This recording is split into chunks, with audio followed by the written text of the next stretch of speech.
Olá, meu nome é Vitor e hoje nós vamos falar sobre um fenômeno da luz chamado de refração. Vocês já devem ter se deparado na internet com imagens como essa ou essa. Por mais que elas pareçam montagens, essas imagens são perfeitamente reais.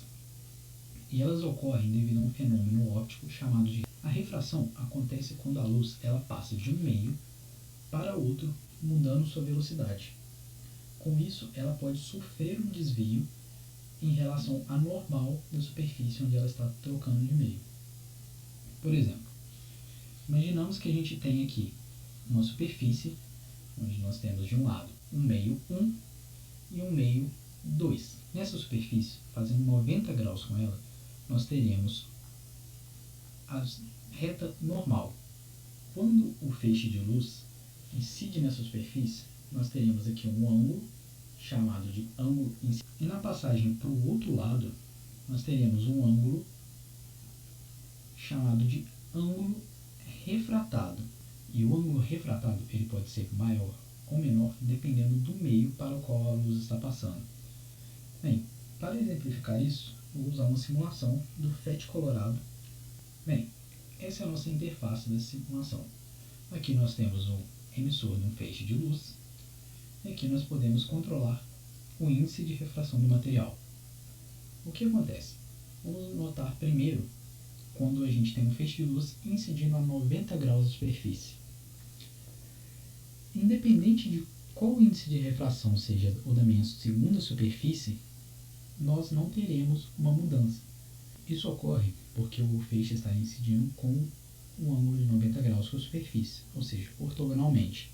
Nós também não temos uma mudança de ângulo quando o feixe passa de uma superfície com um índice de refração igual à da outra.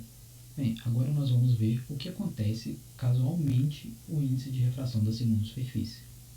À medida que nós vamos aumentando o índice de refração da superfície 2, note que o ângulo refratado ele vai diminuindo, ou seja, esse feixe ele vai se aproximando cada vez mais da reta normal. E isso fica ainda mais evidente com ângulos maiores. Notem, aqui o feixe está incidindo a 85 graus da reta normal e aqui ele está incidindo a 38. E o contrário acontece caso a gente passe de uma superfície com índice de refração maior para uma superfície com índice de refração menor. Note que agora a gente tem um ângulo incidente de 40 graus e um ângulo refratado de 53. Bem, esse caso de passagem de uma superfície com índice de refração maior para uma com índice de refração menor tem um caso peculiar, que é um determinado ângulo onde nós teremos uma reflexão total.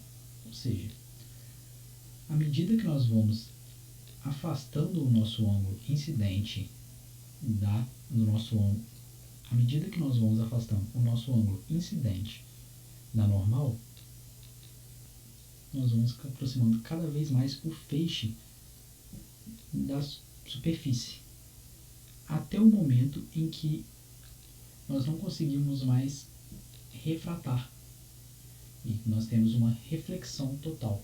Toda a luz que incide nessa superfície ela bate, toda a luz que incide na superfície ela vai bater e vai ser refletida com o mesmo ângulo de incisão. Quando o fenômeno de reflexão total acontece, nós temos um efeito parecido com o dessa imagem, onde a luz parece estar dobrada, mas ela apenas está sendo refletida o tempo todo dentro da água. Bem, este fenômeno é muito utilizado em fibra ótica para enviar, por exemplo, o sinal de internet. Agora nós já temos um outro fenômeno acontecendo, que é a invisibilidade desta garrafa devido ao índice de refração da glicerina ser muito parecido com o do vidro. Então, quando a garrafa é mergulhada na glicerina, o nosso olho não consegue identificar uma mudança na luz, então nós vemos como sendo um meio só, dando assim a sensação de invisibilidade. O fenômeno da refração ele tem diversas utilidades, como, por exemplo, a construção de lentes, microscópios, telescópios,